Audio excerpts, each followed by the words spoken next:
Buenas noches. Es un privilegio y un gozo inmenso para mí y para toda mi familia poder estar acá, poder visitarles en este domingo de resurrección. La primera vez que vine con toda mi familia fue hace casi 3 años y mi esposa estaba embarazada. Ahora que vengo de nuevo con toda mi familia, mi esposa está de nuevo embarazada. Entonces, estar aquí es muy embarazoso. Eh, En el año 1947, poco después de la Segunda Guerra Mundial, un joven pastor llamado Mahoma entró en una cueva cerca de Jericó. Allí descubrió el hallazgo arqueológico más importante y relevante del siglo pasado, los rollos del Mar Muerto, escrituras judías sagradas y preservadas allí en muy buen estado. El más grande de esos rollos era una copia del libro de Isaías, el profeta Isaías. Cuando los expertos hicieron estudios con este rollo para datarlo, descubrieron que su antigüedad era de 230 años antes de Cristo. Y sin embargo, el pasaje bíblico que vamos a estar viendo ahora y que está preservado en este rollo, en realidad es una profecía escrita 7 siglos antes de Cristo. Este es un argumento poderoso para creer en lo que hablaremos hoy o considerarlo seriamente si no eres creyente. Por favor, acompáñenme con sus Biblias en el libro de Isaías, capítulo 52, versículo 13. Vamos a leer esta porción adelante. Es una profecía tan detallada sobre el evento central del Evangelio y que recordamos de manera especial en Semana Santa, que tú puedes imaginarte al profeta Isaías subiéndose a un DeLorean y yendo al futuro, 700 años, para estar de pie frente a la cruz y escribir lo que vio allí. Los 4 evangelios citan esta profecía o hacen alusión a ella para explicar el significado de la cruz de Cristo. En el resto del Nuevo Testamento vemos cómo este texto fue clave para comprender quién es Jesús y qué hizo Él por nosotros. Este, hermanos, es el monte Everest de la profecía bíblica, como han dicho varios eruditos y teólogos a lo largo de los años, donde encontramos el corazón del Evangelio que no solo nos muestra el corazón de Dios, sino que al mismo tiempo cambia toda nuestra forma de ver la vida. No hay forma de que algún predicador pueda hacer justicia a la grandeza de ese texto, al menos yo no soy el tipo de predicador que pueda hacer justicia a todo lo majestuoso que es este pasaje. Vamos a recorrer todo el pasaje en este mensaje, pero les invito, por favor, a ponernos de pie quienes podamos para leer solamente un par de versículos y orar juntos, que el Señor sea exaltado en esta hora. Isaías 52, versículo 13 dice: oigan esto, mi siervo prosperará, será enaltecido, levantado y en gran manera exaltado. Versículo 6 del capítulo 53. Todos nosotros nos descarriamos como ovejas, nos apartamos cada cual por su camino, pero el Señor hizo que cayera sobre él la iniquidad de todos nosotros. Versículo 8. Por opresión y juicio fue quitado, y en cuanto a su generación, ¿quién tuvo en cuenta que él fuera cortado de la tierra de los vivientes por la transgresión de mi pueblo, a quien correspondía la herida? Padre, Señor, gracias, Señor, por el privilegio de poder estar acá para celebrar juntos la resurrección de tu Hijo, tu victoria sobre el pecado y la muerte, Señor. Ahora, Señor, sé tú hablándonos, Señor. Te alabamos por tu bondad, por tu majestad. Te ruego que me uses a mí, a pesar de mis debilidades, Señor, y que seas tú obrando con tu Espíritu Santo en cada uno de nosotros, Señor. Que podamos ser tierra fértil donde tu palabra dé fruto, Señor. Obra ahora, Señor, te lo rogamos en Cristo Jesús, para la edificación de tu pueblo, para la salvación de los perdidos y para la gloria de tu nombre. Amén. Pueden tomar asiento, hermanos.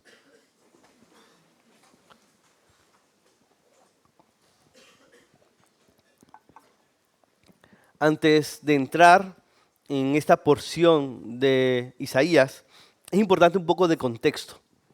En el libro, este es el cuarto de los pasajes que hablan del siervo de Dios, que cumple la voluntad de Dios y que traería salvación a idólatras, a personas que merecen castigo eterno por su orgullo y maldad. Personas que han cometido el crimen cósmico de poner otras cosas en sus vidas en el lugar que solamente merece Dios. Esa es la esencia de la idolatría. Esa es la esencia de nuestra traición. Y por eso todos merecemos castigo eterno, merecemos juicio. Entonces Isaías viene hablando de este siervo que iba a traer salvación. Y por medio de esa salvación, este siervo iba a establecer el reino de Dios en la tierra. Este siervo es identificado con Israel y es llamado así por Dios, pero queda claro cuando vas leyendo los pasajes que este siervo no puede ser la nación de Israel, porque busca reunir a Israel con Dios, y no solo a Israel, sino también al resto de las naciones. Vemos eso en el texto que veremos hoy, donde es claro que este siervo sufre por el pueblo de Dios. Por nosotros, dice Isaías. Él se incluye allí también. El profeta entendía que él también necesitaba salvación.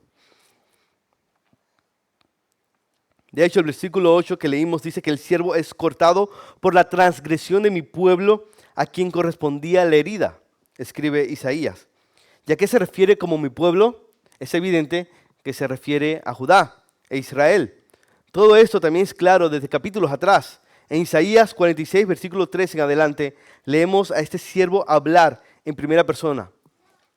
Allí leemos en Isaías 46, 3, dice, y me dijo, tú eres mi siervo Israel, en quien yo mostraré mi gloria. O sea, este siervo representa a Israel. Y más adelante, el versículo 5 dice, y ahora dice el Señor, el que me formó desde el seno materno para ser su siervo, para hacer que Jacob vuelva a él y que Israel se reúna con él, porque honrado soy a los ojos del Señor y mi Dios ha sido mi fortaleza. Entre paréntesis, o sea, vemos de nuevo que este siervo no es Israel, que es Jacob. No es Jacob porque tiene que hacer que Jacob vuelva a Dios. Tiene que hacer que Israel vuelva a Dios. Entonces más bien representa a la nación, pero no es la nación. Versículo 6 dice él, o sea, dice Dios al siervo, poca cosa es que tú seas mi siervo para levantar las tribus de Jacob y para restaurar a los que quedaron de Israel. También te haré luz a las naciones para que mi salvación alcance hasta los confines de la tierra. En otras palabras, Dios no quiere solo llevar su salvación a Israel. Es algo pequeño para lo que Él quiere. Él ha puesto a este siervo para que sea luz de las naciones y la salvación del Señor alcance hasta los confines de la tierra. Sin embargo, en el libro de Isaías vemos también que este siervo sería rechazado. Este siervo enfrentaría sufrimiento para llevar adelante la voluntad de Dios. Por ejemplo, el versículo siguiente, en Isaías 46, el versículo 7 dice, así dice el Señor, el Redentor de Israel, el santo suyo, al despreciado, al aborrecido de la nación. Es más adelante, en nuestro pasaje en Isaías 53, que contemplamos no solo porque ese siervo será tan despreciado, tan rechazado, sino también por qué tenía que sufrir. Lo que tenemos en nuestro pasaje hoy es la declaración más completa en toda la profecía bíblica de cómo este siervo es entonces el medio que Dios va a usar para traer salvación a su pueblo y restaurarlo a sí mismo. De hecho, algo interesante es que, a diferencia de muchas otras profecías en el Antiguo Testamento, esta profecía en Isaías capítulo 52 y 53 no tiene un cumplimiento parcial en la historia de Israel antes de su cumplimiento definitivo en Jesús. Por ejemplo, la promesa de Dios de darle al pueblo un templo definitivo donde Él habitaría con ellos tuvo, podemos decir, un cumplimiento parcial, una antesala cuando los judíos volvieron a Jerusalén luego del cautiverio y reedificaron el templo. Y la promesa de Dios de levantar un hijo de David tuvo un cumplimiento parcial y una antesala, podemos decirlo de esa manera, en los hijos de David que reinaron luego de David. Esas promesas eran como flechas que en cierto modo apuntaban a un cumplimiento parcial que a su vez apuntaba a un cumplimiento mayor en Jesús. Pero con Isaías 53 no hay forma de decir que se cumplió de alguna manera antes de Jesús en la vida de Israel o en alguna otra persona. Esta es una flecha que nos apunta directamente a contemplar a Jesús como el siervo sufriente y exaltado del Señor. Entonces, ¿qué contemplamos aquí? ¿Por qué este siervo fue rechazado? ¿Cómo este siervo nos trae salvación y por qué la necesitamos tanto? ¿Qué es lo que este siervo obtuvo en verdad por medio del sufrimiento? Te invito a pensar en las respuestas que este pasaje nos da a la luz de 3 puntos, porque soy bautista y todas mis prédicas son de 3 puntos. Punto número 1, contempla la paradoja de la apariencia. Contempla la paradoja de la apariencia de este siervo, por eso fue rechazado. Me refiero a la apariencia y los credenciales que tenía ese siervo y al hecho de que por nuestra dureza y por nuestra superficialidad fue menospreciado. Hace poco dije que este texto es como si Isaías hubiera agarrado el DeLorean de Volver al Futuro y hubiera viajado al futuro 700 años para escribir el momento de la crucifixión. Pero si nosotros hubiéramos hecho ese viaje sin tener idea del significado de la muerte de Jesús, sin tener una revelación de Dios diciéndonos, mira, aquí está el Salvador del mundo, nosotros no veríamos absolutamente nada digno de toda nuestra adoración. Nosotros no nos estuviéramos preguntando si ese es el siervo de Dios o su brazo poderoso para salvarnos. Para nosotros sería evidente que no lo es. Está siendo crucificado. Está desnudo, está sangrando, está en debilidad. Por eso Isaías dice más adelante, ¿quién ha creído a nuestro mensaje? Aunque el pasaje empieza afirmando la realidad de que el siervo del Señor prosperará y será exaltado, de inmediato nos confronta con que Él no luce como nosotros esperaríamos, ni se acomoda a nuestras expectativas terrenales. De hecho, el pastor y comentarista Ray Ortlund, él, reflexionando sobre este pasaje, dice que Jesús fue tan herido por los soldados romanos que nadie se estaba preguntando, ¿Él es el siervo de Dios? ¿Él es el siervo de Dios en serio? La pregunta era, ¿eso es humano? Escucha lo que dice Isaías 52, versículos 3 y 14. Oigan esto, mi siervo prosperará, será enaltecido, levantado y en gran manera exaltado. De la manera que muchos se asombraron de ti, pueblo mío. Así fue desfigurada su apariencia, más que la de cualquier hombre. En su aspecto más que de los hijos de los hombres. A la luz de la Semana Santa, podemos ver que esto nos apunta a la crueldad y deshumanización que representaba la cruz en los días de Jesús. Quisiera leerte una descripción que hace la autora Fleming Rutledge sobre de qué se trataba la crucifixión en aquella época. Es un poco extenso, pero es muy útil para entender la humillación de Jesús. Esta autora escribe lo siguiente. Es tremendamente difícil entender la cruz de hoy en su contexto original, después de 2 milenios en los que ha sido domesticada, romantizada, idealizada y malversada. La degradación resultante de la exhibición pública era una característica principal del método, junto con la prolongación de la agonía. Era una forma de publicidad o anuncio público. Esta persona es la escoria de la tierra, no apta para vivir, más un insecto que un ser humano.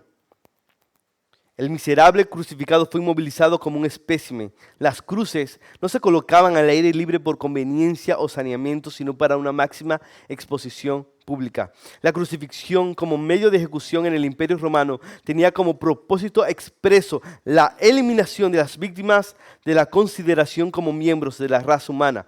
No se puede decir con demasiada fuerza, esa era su función. Tenía la intención de indicar a todos los que pudieran estar jugando con ideas subversivas que las personas crucificadas no eran de la misma especie que los verdugos o los espectadores y por lo tanto no solo eran prescindibles, sino que también merecían un exterminio ritualizado. Por lo tanto, las burlas y los escarnios que acompañaban a la crucifixión no solo estaban permitidos, sino que formaban parte del espectáculo y estaban programados en él. En cierto sentido, la crucifixión era una forma de entretenimiento. Todos entendían que el papel específico de los transeúntes era exacerbar la deshumanización y degradación de la persona, así designada como espectáculo. La crucifixión fue ingeniosamente diseñada, podríamos decir diabólicamente diseñada, para ser una representación casi teatral de los impulsos sádicos e inhumanos que yacen dentro de los seres humanos. De acuerdo con el Evangelio cristiano, el Hijo de Dios voluntariamente y con un propósito absorbió todo eso, atrayéndolo hacia sí mismo.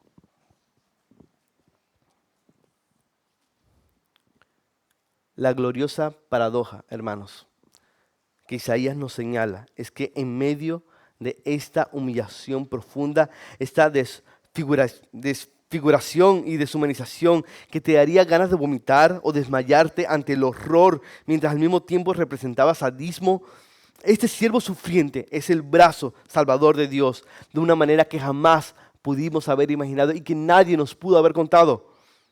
Absolutamente nadie esperaba que el gran brazo de Dios para salvar tuviera la apariencia, dice más adelante Isaías, de un retoño en tierra seca, que es débil, que puede ser aplastado, que pasa desapercibido. Y así lo fue Jesús, no solo en la cruz, sino durante toda su vida en este mundo, siendo la cruz solo la culminación de hasta dónde se degradó.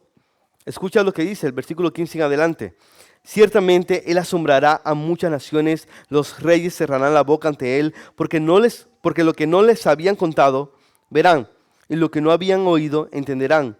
¿Quién ha creído nuestro mensaje? ¿A quién se ha revelado el brazo del Señor? Creció delante de Él como renuevo tierno, como raíz de tierra seca. No tiene aspecto hermoso ni majestad para que lo miremos, ni apariencia para que lo deseemos. Fue despreciado y desechado de los hombres, varón de dolores y experimentado en aflicción.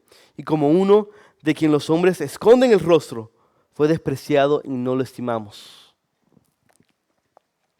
Entonces, si tú hubieras viajado al pasado para ver a Jesús y no sabrías de antemano quién es Él y no tuvieras una revelación de qué es el Evangelio, tú jamás hubieras podido identificarlo. Hubieras visto algunos milagros, pero sin una obra de Dios para abrir tus ojos y ver a Jesús como realmente es, tú hubieras pensado que es alguien más o un charlatán. Él ni siquiera tenía una apariencia que asombrara y sus credenciales estaban muy lejos de ser la gran cosa. Por ejemplo, en Marcos capítulo 6, leemos que las personas de su propio pueblo se asombraban y decían así de Jesús. Marcos 6, capítulo 6, versículo 2 dice, ¿dónde obtuvo tales cosas? ¿Y cuál es esta sabiduría que le ha sido dada y estos milagros que hace con sus manos? ¿No es este el carpintero, el hijo de María y hermano de Jacobo, José, Judas y Simón? ¿No están sus hermanas aquí con nosotros? Y se escandalizaban, dice el texto, a causa de él. Ese era Jesús, un trabajador manual, sin estudios ni estatus alguno. De paso, aunque era de la familia de David conforme a la promesa de Dios, eso no era especialmente particular. Significaba también que en su árbol genealógico habían prostitutas, como Rahab y Tamar. Había gentiles, gente no judía. Había asesinos y pecadores. Además, Jesús mismo dice en otros pasajes que él ni siquiera tenía una casa o lugar donde recostar su cabeza. Jesús no tenía un currículum, no tenía un LinkedIn para que podamos decir, mira esta preparación y currículum. Por supuesto que Él es el brazo del Señor. Y el punto más alto de esa humillación fue la cruz. Déjame preguntarte algo. ¿Cómo esto moldea tus expectativas sobre cómo debe ser tu vida, cómo deben ser nuestras iglesias y cómo debe ser el obrar de Dios? En ese punto se me hace inevitable pensar en una de las principales enseñanzas del gran reformador Martín Lutero. Él fue un hombre con muchas fallas, pero una de las razones por las que doy gracias a Dios por él es por la distinción que él hizo entre los que él llamó teólogos de la gloria y los teólogos de la cruz. Teólogos de la gloria y teólogos de la cruz. Los teólogos de la gloria son las personas que derivan su comprensión y su entendimiento de quién es Dios, partiendo de cómo les parece que es el mundo. Ellos buscan a Dios en las cosas que lucen poderosas y grandes. Creen que la forma de vivir la vida cristiana es siempre en victoria constante y visible, asumen que la forma de acercarnos a Dios es portándonos bien y siendo buenos y siendo fuertes y siendo súper piadosos para ser entonces recompensados por Dios. Estos teólogos de la gloria se dejan guiar por las apariencias y sus propias categorías humanas para decir dónde sí está Dios y dónde no está Dios. Como si así pudiéramos domesticar a Dios. Como si así pudiéramos predecir su obrar en vez de humillarnos ante Él y entender que Él en verdad es más sabio que nosotros. En contraste, los teólogos de la cruz siguen un camino diferente. Los teólogos de la cruz son las personas que derivan su entendimiento de Dios no partiendo de sus propias categorías o sus propias ideas de cómo debe ser el obrar de Dios y de cómo es Dios, sino partiendo de cómo Él decidió revelarse en la historia y salvarnos, en la cruz. Hermanos, lo que vemos en este pasaje debe llevarnos a ver lo trágico de que la iglesia hoy a veces parece más llena de teólogos de la gloria que de teólogos de la cruz. En el pueblo evangélico nos obsesiona la farándula cristiana y nos impresiona el predicador de visita, el predicador más famoso o la iglesia más grande, y es fácil suponer que esos tienen que ser los más bendecidos por Dios, obviamente.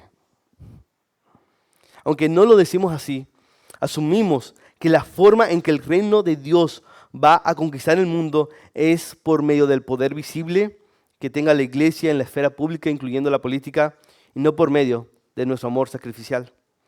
Se nos hace fácil pensar que la llegada del sufrimiento significa que nuestra vida cristiana se vino abajo y asumimos que la iglesia es un lugar para estar siempre alegres, a menudo fingiendo una sonrisa. Suponemos que los hombres más aptos para el ministerio son los que parecen estoicos y nunca lloran, olvidando que nuestro Señor lloró y tenía emociones profundas por su carácter santo y su amor a Dios y los demás. Suponemos que la vida más bendecida y en victoria es la que tiene fotos más bonitas en Instagram. Y suponemos que cojear en la vida es una señal de debilidad y no una señal de que hemos tenido un encuentro con Dios y ahora somos fuertes en Él. Creemos que la voluntad de Dios para nuestras vidas es que siempre tengamos días felices de salud y prosperidad, ignorando que Dios está más interesado en nuestra santidad eterna que en nuestra felicidad pasajera. La paradoja de la apariencia del siervo de Dios nos recuerda que no debemos ver a Dios y al mundo según nuestras propias expectativas. Debemos verlo en humildad ante la sabiduría de Dios. Él siempre va a obrar de manera que queda claro que toda la gloria le pertenece a Él. Muchas veces creemos que ahora que somos creyentes, por supuesto que nuestra vida debería ser fácil, por supuesto que la vida en la iglesia debería ser libre de problemas o desafíos, por supuesto que Dios siempre va a darme lo que quiero y como lo quiero y ahora. La verdad es que Él siempre te va a dar lo mejor y tú puedes estar seguro de eso porque Él ya entregó a su Hijo por ti. El problema es que nuestra visión es muy corta, es muy superficial, es muy inmediata. Así que si tú quieres un Dios que se adapte a ti, el cristianismo bíblico sencillamente no es para ti. Porque nuestro llamado no es domesticar a Dios, nuestro llamado es conocer y adorar con asombro a Dios. Y si Dios se deleita en mostrar su poder en la debilidad y sufrimiento de su siervo, entonces podemos confiar en que Él se deleitará en mostrar su poder en nuestra debilidad y nuestro sufrimiento. ¿No es eso lo que tuvo que aprender el apóstol Pablo? En 2 Corintios capítulo 12 leemos que para evitar que se enalteciera por las visiones que recibió, le fue dado lo que él llama una espina en la carne. ¿Y qué hace Pablo? Él ora 3 veces, Señor, quita esto. ¿Y qué responde Dios? Te basta mi gracia, pues mi poder se perfecciona en tu debilidad. Las cosas que parecen frustrar los planes de Dios, en realidad son las que Él usa para hacer avanzar sus planes.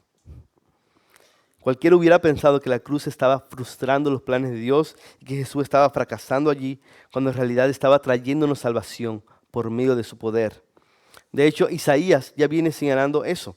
En el versículo 15 que leímos dice, ciertamente Él asombrará a muchas naciones.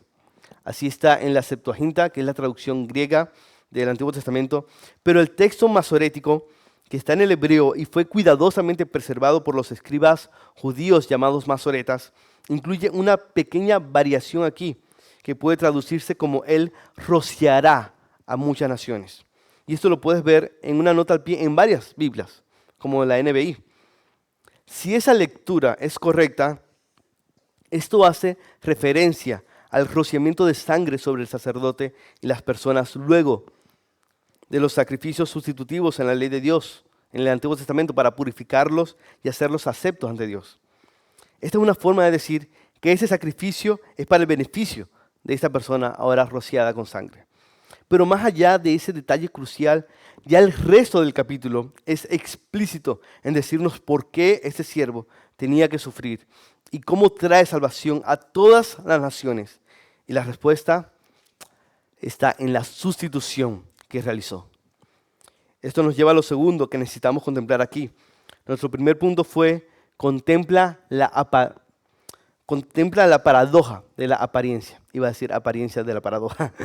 Contempla la paradoja de la apariencia. El segundo es contempla la sustitución voluntaria. Contempla la sustitución voluntaria que hay aquí.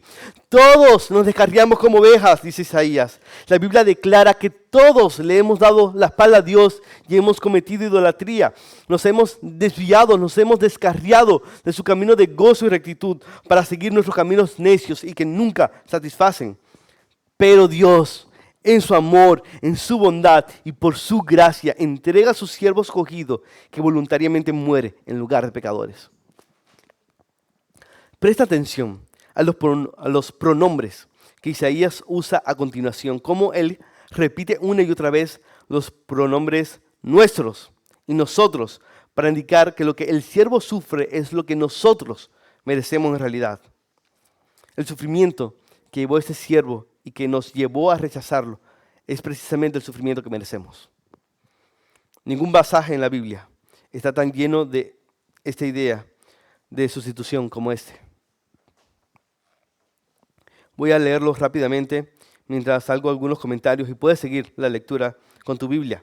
Versículo 4 de Isaías 53 en adelante dice: ciertamente Él llevó nuestras enfermedades y cargó con nuestros dolores. La idea en el hebreo es que Él tomó voluntariamente esto de nosotros de manera libre y lo puso sobre sí. Con todo, nosotros lo tuvimos por azotado, por herido de Dios y afligido. Es decir, lo tratamos como si Él mereciera eso y como si Dios lo estuviera juzgando por su propio pecado.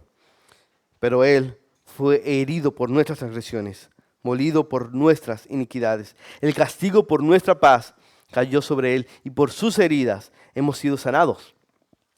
Este pasaje es citado en 1 de Pedro capítulo 2 para mostrarnos no que no habrá enfermedad en la vida cristiana, pero sí que en Él tenemos sanidad real por la eternidad, porque Jesús llevó el castigo por nuestro pecado. Versículo 6, todos nosotros nos descarriamos como ovejas, nos apartamos cada cual por su camino, pero el Señor hizo que cayera sobre Él la iniquidad de todos nosotros. Recuerdo la primera vez que salí de Venezuela en avión a otro país. Viajé con mi esposa a conocer a muchos hermanos en ese otro país y cuando supieron que amo la Biblia y la teología y que en mi país no habían libros de teología, fueron muy generosos y nosotros volvimos a Venezuela con 2 valijas de 30 kilos, cada una llena de libros de teología. Libros gruesos de estudio bíblico, teología sistemática. Era Navidad para mí.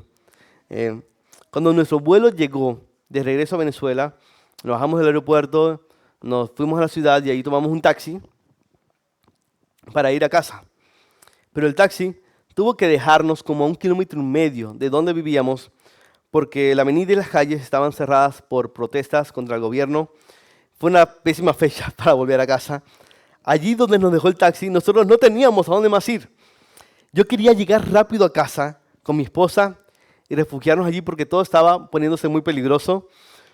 Así que no sé cómo, yo me moví con las 2 valijas llenas de libros, lo más rápido que pude, arrastrándolas con sus ruedas y levantándolas la mayor cantidad de tiempo posible, en medio de gomas quemadas, de gente cubriéndose los rostros. Allí estaba yo, cargando con ese peso, junto a mi esposa lo más rápido posible para llegar a casa. Allí aprendí dos cosas. Primero, aprendí que el conocimiento pesa. Y segundo, que los libros digitales no son tan mala idea. Pero nunca voy a olvidar cuando por fin llegué a casa, subí las escaleras angostas del anexo donde vivíamos, agarré las valijas y ¡boom! Las dejé caer. ¿Alguna vez has sentido alguna carga en tu vida por algún error que cometiste, una mala decisión que tomaste? ¿O alguna vez has sentido una gran preocupación que te quita el sueño y que pesa sobre ti robándote todo tipo de paz? Cuando por fin se resuelve, cuando ya no hay conflicto, cuando tu error queda enmendado, cuando ya no tienes que preocuparte, uno no puede evitar de sentir que se le quitó un peso de encima. De hecho, eso es lo que decimos. Me quité un peso de encima. Ojalá el peso más grande de toda persona fuera solo físico, y si son libros de teología, mejor. Pero el peso más grande que toda persona tiene es el de su iniquidad. Es el de su propio pecado y las consecuencias que merece. En nuestros escasos momentos de silencio, de introspección, cuando nadie nos está viendo, cuando estamos solos, no podemos evitar, si nos quedamos en silencio, darnos cuenta de eso. A veces damos replay a nuestros pecados en nuestra mente y pensamos en cuánto nos gustaría tomar una máquina del tiempo y hacer que nunca hubieran pasado. La mayoría de las veces solo buscamos formas de distraernos para evitar sentir este peso. Ninguno de nosotros puede quitarlo y la Biblia declara que ese peso es peor de lo que estamos conscientes, porque somos más pecadores de lo que creemos y el castigo es más grande de lo que suponemos. Tenemos puntos ciegos que no nos dejan ver la dimensión y magnitud de nuestra iniquidad y sus consecuencias. Nada pesa más que la culpa del pecado y la consecuencia que nos aguarda. El peso es tan grande que muchas personas van por la vida entumecidas, y con su sensibilidad espiritual entumecida por cargar durante tanto tiempo con esa carga sobre ellas. Pero el Señor hizo que cayera sobre Jesús la iniquidad de todos nosotros. Jesús tomó todo nuestro peso y ¡pum!, lo soltó. Pero no sobre nosotros, sino sobre sí mismo. Él fue aplastado por ese peso y sus consecuencias para que nosotros no lo seamos. La esencia de nuestro pecado es seguir nuestro propio camino. Pero la esencia de esta sustitución, de este glorioso intercambio del que cantamos hace unos minutos, es que Jesús lleva la consecuencia final de eso por nosotros, de manera que ya no tengamos que cargar con ese peso nunca más. El texto sigue declarando esta verdad, que el siervo de Dios, el Hijo eterno y encarnado del Padre, como vemos más adelante en la Biblia, se hizo uno de nosotros en lo ordinario, bajo y débil para vivir una vida perfecta sin ningún engaño ni pecado y así morir en sustitución de pecadores. Lo hizo voluntariamente, lo hizo sin quejarse, sin abrir su boca. Se humilló a tal punto que fue enterrado en una tumba que no era la suya, sino la de un hombre rico. Un detalle específico que también vemos que se cumple en los evangelios. Versículo 7 en adelante dice: fue oprimido y afligido, pero no abrió su boca, como cordero que es llevado al matadero y como oveja que ante sus trasquiladores permanece muda. Él no abrió su boca, por opresión y juicio fue quitado. Y en cuanto a su generación, ¿quién tuvo en cuenta que él fuera cortado de la tierra de los vivientes? Por la transgresión de mi pueblo, a quien correspondía la herida, se dispuso con los impíos su sepultura, pero con el rico fue en su muerte, aunque no había hecho violencia ni había engaño en su boca. Tal vez lo más asombroso es lo que seguimos leyendo en el versículo 10. La primera parte dice: pero quiso el Señor quebrantarlo, sometiéndolo a padecimiento, cuando Él se entrega a sí mismo como ofrenda de expiación. Y continúa el pasaje. Dios quiso quebrantarlo. Él quiso que su Hijo llevara este sufrimiento y muerte por nosotros. Una ofrenda sustitutiva que satisface las demandas de la justicia de Dios, de manera que Él pueda perdonarnos sin dejar de ser justo. Este es un punto de escándalo para muchos eruditos y pensadores a lo largo de la historia y hasta nuestros días, incluso en la iglesia hoy. Dios entregando a su Hijo por nosotros, para muchos suena a abuso infantil, hasta que reconocemos que ese Hijo es Dios mismo. Este es el bendito misterio de la Trinidad. Y que Jesús afrontó esa muerte de manera voluntaria, en obediencia al Padre y por amor a nosotros, como dice este texto y explica la Biblia en muchos otros pasajes. Muchos se escandalizan por la sustitución y prefieren mirar la cruz solo como una demostración de la solidaridad de Dios ante el sufrimiento humano bajo estructuras de poder impulsadas por el pecado. Pero eso en realidad no es un evangelio, porque lo que necesitamos no es simple solidaridad, aunque es maravilloso saber que Dios no es indiferente a nuestro dolor. Lo que necesitamos es salvación. Y la Biblia es clara en que todo pecado merece castigo. Por eso, la sustitución es el único precio por nuestro perdón. Y suena extraño y nos confronta, pero si piensas en esto, tiene sentido que sea así, porque la esencia del perdón es asumir el costo del daño que te hicieron, ¿no es cierto? Cuando alguien te rompe algo o te hace daño de alguna manera y tú lo perdonas, tú estás asumiendo el costo de eso que rompió, ya sea un costo físico o emocional. El perdón siempre conlleva sufrimiento, implica una forma de muerte a nosotros, implica decir, yo voy a cargar con el daño que hiciste y no voy a demandarlo de ti. Eso es literalmente lo que vemos a Dios hacer en la persona de su Hijo para perdonarnos. Me encanta cómo lo explicaba John Stott. Él decía, la esencia del pecado es que el ser humano sustituye a Dios con su propia persona, mientras que la esencia de la salvación es que Dios sustituye al ser humano con su propia persona. El ser humano se rebela contra Dios y se coloca a sí mismo donde solo corresponde que sea Dios. El ser humano pretende tener prerrogativas que le pertenecen solo a Dios. Dios acepta penalidades que le corresponden solo al hombre. Glorioso intercambio. Esto es lo que distingue al cristianismo de todas las demás religiones. En todas las demás, tú necesitas hacer algo para ser aceptado por Dios. Tú necesitas seguir reglas para ascender ante Dios, pero solo en el Evangelio Dios hace lo verdaderamente necesario y desciende hasta nosotros para revelarnos su corazón y ser nuestro sustituto. Debemos preguntarnos entonces, ¿cómo esto debe cambiar la manera en que vivo ahora? Una de mis novelas favoritas es Historia de dos ciudades, de Charles Dickens. Está ambientada en lo que él llama el mejor y el peor de los tiempos. Una época de confusión profunda, pero la historia termina con un rayo de esperanza en medio del caos y el egoísmo en los comienzos de la Revolución Francesa. Voy a hacer spoilers ahora, lo siento, pero este libro salió como hace 200 años y ya tuvieron tiempo para leerlo. La historia culmina con un personaje tomando en secreto el lugar de alguien más frente a la guillotina, dando su vida para salvar a otras personas. Y ante esta escena, una joven costurera desconocida que también está a punto de ser ejecutada, ella observa todo lo que ocurre y se conmueve profundamente y pide ser sostenida de la mano por aquella extraña figura dispuesta al sacrificio, para alcanzar así la fuerza y esperanza necesarias para afrontar su propia hora oscura, su propia ejecución. Ella le dice lo siguiente a este hombre. Ella dice, a no ser por ti, mi querido desconocido, no estaría yo tan tranquila, porque soy naturalmente medrosa, ni habría sido capaz de elevar mis pensamientos hacia aquel que murió para darnos esperanza y consuelo. Creo que el cielo te ha enviado a mi lado. Fíjate, esta mujer no solamente está agradecida por este hombre que está a punto de morir al lado suyo, sino porque este hombre les recuerda el amor de alguien más grande que murió para darnos esperanza. Dickens entonces presenta el amor sacrificial, lo mismo que encontramos en Isaías 53, como lo único que puede darnos verdadera esperanza en medio de la oscuridad y los momentos más difíciles.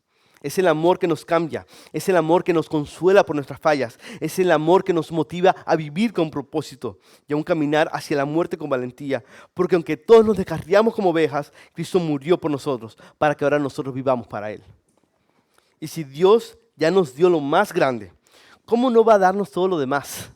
Esa es la conclusión lógica del Evangelio, como vemos en Romanos capítulo 8, versículo 32, el que no negó ni a su propio Hijo, sino que lo entregó por todos nosotros, ¿cómo no nos dará también junto con Él todas las cosas? Y si nuestro siervo sufriente y ahora exaltado te amó en su hora más oscura, tú puedes confiar en que Él estará contigo incluso en tu hora más oscura. ¿Y cómo Jesús puede estar con nosotros y sostenernos ahora? ¿Cómo podemos saber que en verdad nuestra salvación está completada por Él? Porque Él no se quedó muerto. Y aquí en Isaías vemos, por último, la resurrección y exaltación de Jesús profetizada. Eso es lo que vemos al final del pasaje, en nuestro tercer y último punto. Ya fuimos llamados a contemplar la paradoja de la apariencia y la sustitución voluntaria de Cristo. Ahora contempla el resultado obtenido. Contempla el resultado obtenido.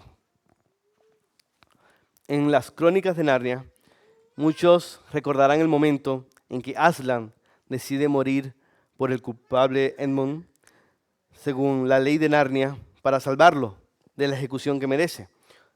Esta es una ley que la bruja malvada quiere aprovechar para hacer morir a Aslan.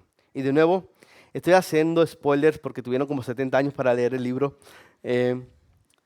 Sí. El gran león Aslan es puesto en una mesa de piedra y es ejecutado como si fuera un cordero. Parecía que todo estaba perdido. Y las dos niñas que estaban presenciando la escena están inundadas de tristeza, dolor, desesperanza. Pero sabemos lo que pasó después. El sol vuelve a salir, la mesa de piedra se rompe y Aslan resucita. Y las niñas, sorprendidas y llenas de alegría, preguntan, ¿qué significa esto? ¿Cómo puede ser posible? Escucha lo que responde el león. Él dice, significa, dijo Aslan, que aunque la bruja conocía la magia profunda, existe una magia aún más profunda que ella no conocía. El conocimiento de ella se remonta solo al amanecer del tiempo, pero si ella hubiera podido mirar un poco más atrás, hacia la quietud y la oscuridad anteriores al origen del tiempo, habría leído allí un encantamiento diferente. Habría sabido que cuando una víctima voluntaria que no había cometido ninguna traición era ejecutada en lugar de un traidor, la mesa se quebraría y la muerte misma comenzaría a retroceder. Es un momento espectacular, es un momento glorioso, es el momento en el que los niños que escuchan el libro o miran la película no pueden evitar sentir asombro, pero para el lector atento o la persona que ha visto la película con atención, hay un sentido en que nada de eso es sorprendente. ¿Y por qué? Porque es evidente que el escritor C.S. Lewis está tomando ideas del cristianismo. La resurrección de Aslan no es más que un eco de una resurrección y exaltación que sí fue real y por lo tanto es más gloriosa.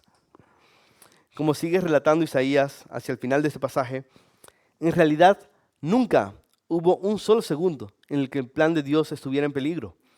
Sí, es una ley que los culpables e idólatras deben morir y por eso solo puede haber salvación por medio de la sustitución. Pero antes de la creación del tiempo, el plan de Dios era que su siervo obediente vea a la muerte misma retroceder.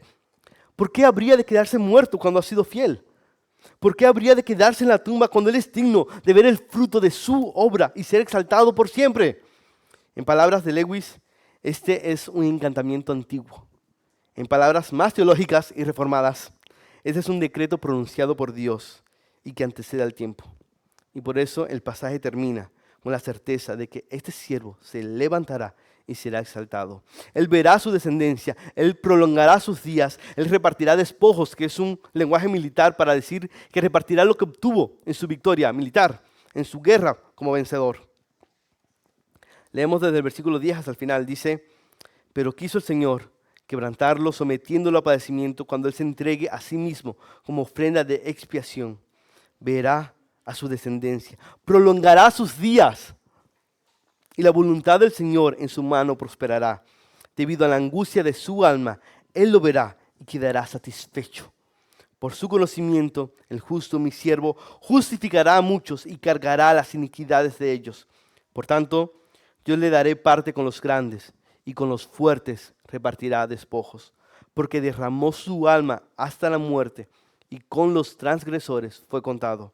llevó el pecado de muchos, intercedió por los transgresores. Este es el significado de la Semana Santa. Esto es lo que cambia todas las cosas. En esto está nuestra esperanza, en que Jesús cumplió la voluntad de Dios de traernos salvación y ahora está exaltado por siempre. Él prolongó sus días para que ahora tengamos la certeza de que los nuestros serán prolongados también. Este es el plan de Dios desde antes del amanecer del tiempo.